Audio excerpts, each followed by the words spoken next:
Can you hear me? Hey, Felix, good morning. How are you today? Hey, bro, how are you, man? I'm doing pretty good, brother. How are you this morning? Good, good. Are you in Florida? Yeah, I'm in Florida, man. I'm in Fort Lauderdale. Love it. I just left there, as you know. I was down there with Dania Beach. I had a great couple of days extra, my wife and I. We stayed, you know? Yeah, I was there at your show, actually. Oh, cool, yeah. You should have come back and said hello, my friend. Yeah, sure. Oh, I made every effort. I texted you and I talked to your tour manager but hey, next time. But anyways, let me remind people who we're talking to today, because today we're talking with, my gosh, you're above legendary status in the music business, and today we're talking with Felix Cavaliere of Felix Cavaliere and the Rascals. And let me tell you, I mean, you and the Rascals had 18 top 40 hits, 5 top 10 hits, 3 number 1 mega hits, including Groovin', Good Lovin', Beautiful Morning, How Can I Be Sure, and People Gotta Be Free. Other things that are happening, besides the fact that you guys are finally on the road after this whole COVID nightmare, is that you got a new autobiography memoir coming out called Memory of a Rascal, which is out March 22nd. And for all of you out there that are big fans and want to get your hands on this book and know everything about Felix Cavaliere and the Rascals, you can go to FelixCavalieremusic.com and you can pre-order your copy right now. And here's the kicker, and between you and me, I think you could have upped the price a little bit more. It's only $19.95, and it will be signed by Felix Cavaliere. So, here's another point, too. You'll be joining Mickey Dolenz, the voice of the Monkees, on a multi-city tour this year called Legends Live. So, man, there's a lot to talk about, and you're a busy guy these days. Yeah, and I can't wait. I tell you, after this pandemic, I'm really looking forward to being busy, let me tell you. I tell you, so during the pandemic, during that almost 2-month lockdown, what did you do to kind of keep busy or from going insane? Did you write any more music or anything, or did you just relax with your family? Well, no, today, because of the computer technology that we have, I'm able to do my work in the house. I had started an album, and so basically I was able to kind of complete the album and, continue it online. And then, of course, the book. And, to collaborate, online, which most people were doing with one of the, Zoom or something like that, I was able to, complete the book and, get it really into shape. Mm-hmm. So it was kind of a blessing in disguise, I guess, having that time to just sit down and really dive into what you needed to complete.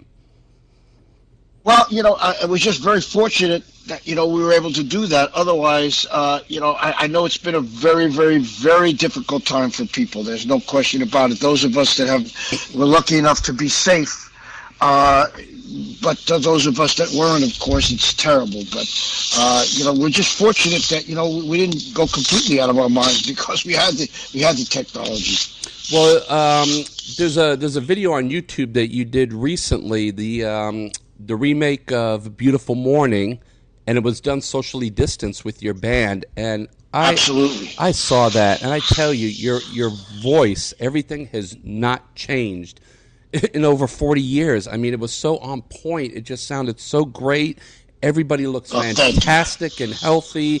And we're gonna put a link to that on this interview so people can go and check it out, because it's amazing. I did lose a little hair, though. Mine's already gone, man. Yeah, I know the feeling. Believe me. Yeah.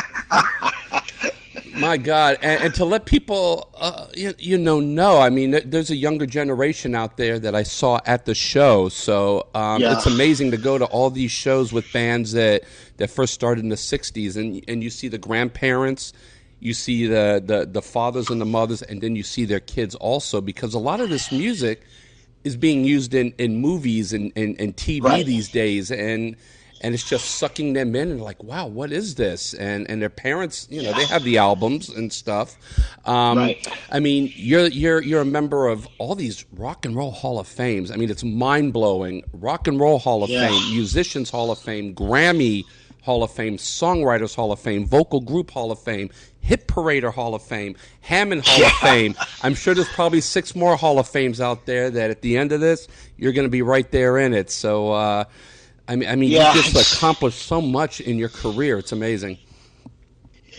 Very thankful and very blessed. You know, as I say, these awards that you get. I just recently got another one that was really cool. It was called the Freedom Award, Freedom Speech in Music Award. I just got that down here in Tennessee at the local university, MTSU. It's really interesting just to kind of realize that at your age.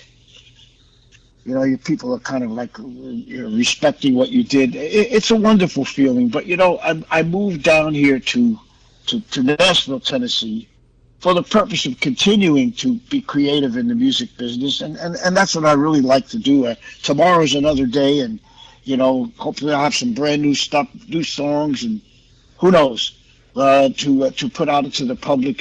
Hopefully they'll like it as much as they like the other stuff. I think so. And once that stuff comes out, let us know, and we'll get it out there to everybody. Rock it on. That's right. Now, when you're on tour, is there anything that you do to maintain your vocals when you're on tour? Well, yes, there is. Basically, in 2013, the older group, the Rascal Group, we did a Broadway show called Once Upon a Dream. Mm-hmm. And when you do a Broadway show, you have to sing a lot of songs and a lot of nights. So I decided, I don't know how the heck people do this. Let me find out. I went to a vocal coach, and it was a lady who really she just said, look, if you're getting tired singing, you're doing it wrong. I said, what? She said, yeah, it's true. And she showed me a technique. There's many techniques. But it's kind of like, you really think you need a lot of breath and energy to sing? No, you don't. You just, and this is how you do it. And she showed me this kind of method, where you just use a little air, no strain. It worked. So, I have warm-ups. She gave me a series of warm-ups that I do. And, it's like anything else. I mean, if you're going to swim, you've got to swim. If you're going to lift weights, you have to lift weights. You can't take 6 to 8 months off and go back and think you're going to do the same exercises. Sure. It's the same with your throat. Same with singing. Now you're so well known, probably one of the most well known people to play the Hammond organ. Right. Yeah. When I approached the Dania Beach Casino, we kind of know where the tour buses park, and I was looking, I didn't see a tour bus, so I thought maybe you guys flew in and you're staying at the hotel and you just took the bus in or whatever. But there was a Hammond organ on stage. Do you tour with one, or do you rent one when you come into the cities? We cannot. We have to have instruments provided on site. Yeah. It's just so expensive and so difficult to travel today with gear. And plus the long distances. Like we came from Tennessee for this particular one. Sometimes we have to go cross country. Sometimes, so basically, no. In answer to your question, we have to have the equipment there. Hammond is a very difficult instrument to find, even because they stopped manufacturing it in 1972, the original, and so we have to hope that some of the production companies have some in good shape on hand. Yeah, that makes a lot of sense. I'm sure you probably, when you book your tours and definitely where you're going to be going, that you seek out maybe a couple months in advance to make sure that they have them available? Well, we have a crew that does that. My manager really is responsible to make sure that, and of course, the production people, they're responsible for making sure that everything is, the way you want it. It's a lot different when you have people like Billy Joel and Bruce Springsteen. I mean, they carry like these big semi-trucks. Sure. They drive all around the United States of America with those.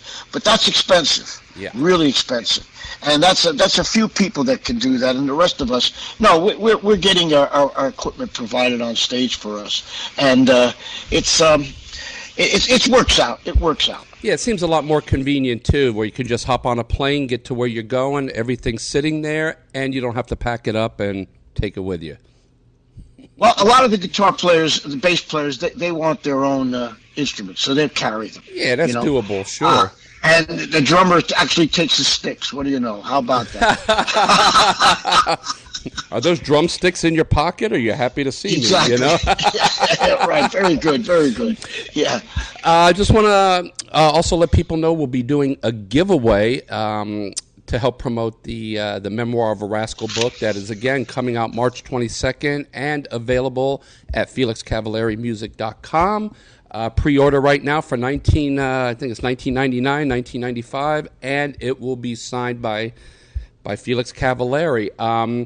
We were hoping to get a couple of items signed, and we tried, but your tour manager was nice enough to give us a couple of signed photos from your merch table. Great. So we're going to be giving those away, and we also pre-ordered a copy of your book. So once that comes in, we're going to be doing that giveaway as well. So Fantastic. To promote Fantastic. that. And again, Felix, thank you so very much for taking time out of your busy schedule in Tennessee for talking with rockbandreviews.com.